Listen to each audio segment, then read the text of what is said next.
Existem diversos retângulos de vários formatos com uma infinidade de ilustrações para compor o que chamamos de cartas de baralho. Embora já tenhamos falado bastante sobre a história delas em um programa passado, chegou a hora de esmiuçarmos toda a importância e atributos que as tornam um dos itens mais importantes dos jogos de tabuleiro aqui no De Quem é a Vez Explica.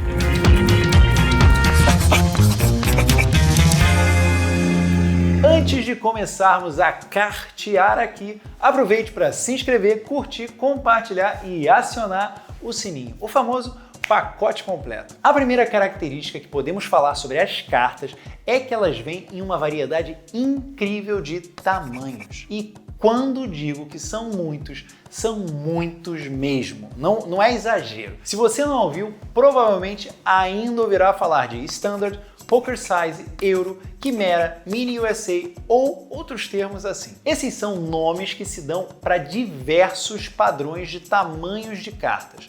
Por exemplo, Terraforming Mars possui cartas tamanho Standard, já as de Concórdia possuem tamanho Euro e as do Ticket to Ride são Mini Euro. E acreditem, isso é um verdadeiro terror na hora de envelopar, vulgo eslivar suas cartas. Para quem não sabe, eslivar é usar uma espécie de envelope plástico transparente para proteger a sua carta enquanto se mantém a visibilidade do conteúdo que ela apresenta. Só que imagina você ter que encontrar e comprar os tamanhos certos de sleeves para todas as cartas de todos os jogos que você possui. Por sorte, a Mayday, maior produtora de sleeves ocidental, criou um aplicativo para facilitar a nossa vida nesse sentido. O formato mais comum de carta é o que chamamos de Standard, ou, em português, padrão. É o tamanho de uma carta de Magic e é o mais usado. Ela seria a carta mais equilibrada em suas dimensões. Em seguida,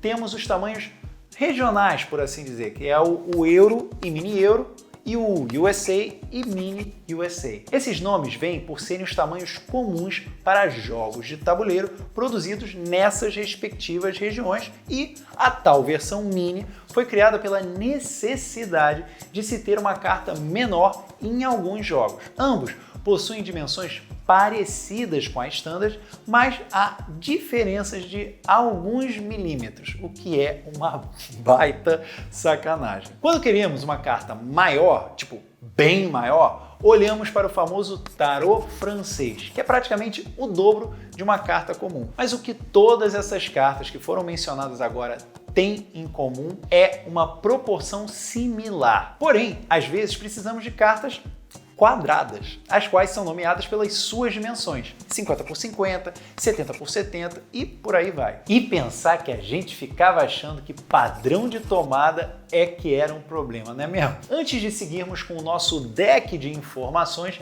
lembre-se que estamos com um canal na Twitch e eu ficaria muito feliz se a gente fosse seguido por você lá. Bem, depois dessa verdadeira saga dos tamanhos, outro ponto importante é o material das cartas. Nesse caso, vale tudo, ou quase tudo. Em geral, as cartas são feitas de alguma forma de papel. Porém, existem aquelas que são de plástico ou acetato, especialmente quando precisam ser transparentes, como em Mystic Valley ou Edge of Darkness. As cartas podem vir também plastificadas, que seria uma forma de proteção sobre os baralhos tradicionais que vemos por aí. Entretanto, no mundo dos jogos de tabuleiro, é quase regra que sejam de papel, e o mais comum deles chama-se couché. Esse papel existe uma variedade imensa de gramaturas, sendo que as mais altas deixam as cartas mais duráveis e, em contrapartida, mais caras. Ou seja, isso acaba sendo muito utilizado como parâmetro de qualidade para a carta. Há também diversos acabamentos para as cartas, sendo o mais comum e praticamente necessário o das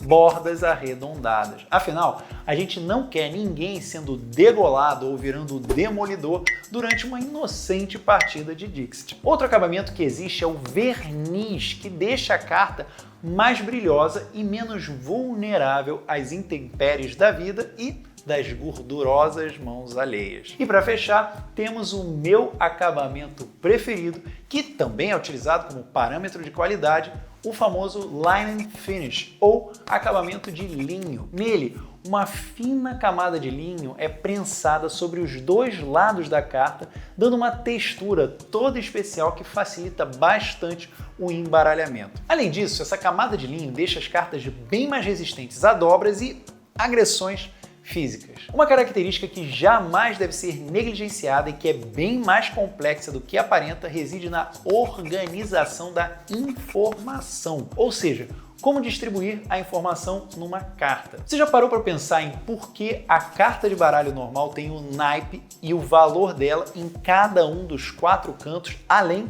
do seu desenho no meio? Ou por que a metade diagonal dela está para um lado e a outra metade para o outro? Isso tudo é feito com o intuito de deixá-las mais agradáveis para se jogar. Pensa só, a informação estar em todos os cantos serve para que não precisemos ficar girando as cartas, pois elas não têm uma direção para cima.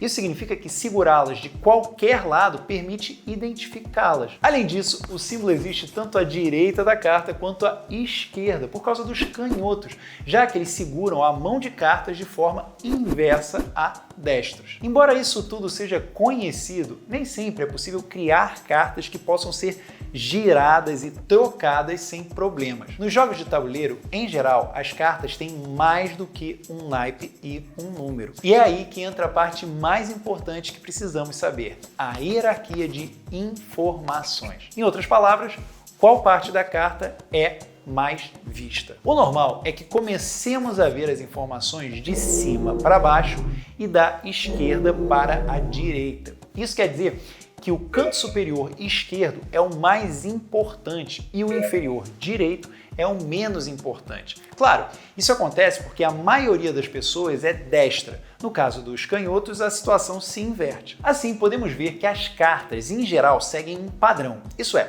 à esquerda, normalmente vemos coisas que são importantes de estarem visíveis quando a carta está na mão da pessoa, como custos ou pré-requisitos. Enquanto isso, a parte bem embaixo da carta é usada para detalhes que não têm muito impacto no jogo, como número de série, coleção, créditos do artista e por aí vai. Cartas são muito utilizadas em jogos por um motivo: elas são absurdamente versáteis. Um só componente permite que você crie aleatoriedade, informação escondida, informação semi-aberta e apresente informações complexas de forma simples quando comparado com outros componentes. E, além de tudo, ainda possui um potencial para destilar beleza que pode ser muito bem explorado. Afinal, Dixit está aí para nos provar isso. As cartas podem ser bem mais do que apenas um baralho aleatório. Muitos jogos, por exemplo, usam elas como marcadores modulares para modificar peças de um mapa ou para desenhar na mesa sem precisarmos de vários outros componentes. Ela também possui 2 seções de informações distintas, a frente e o verso. E muitas vezes o jogo pode brincar com essa característica para criar interações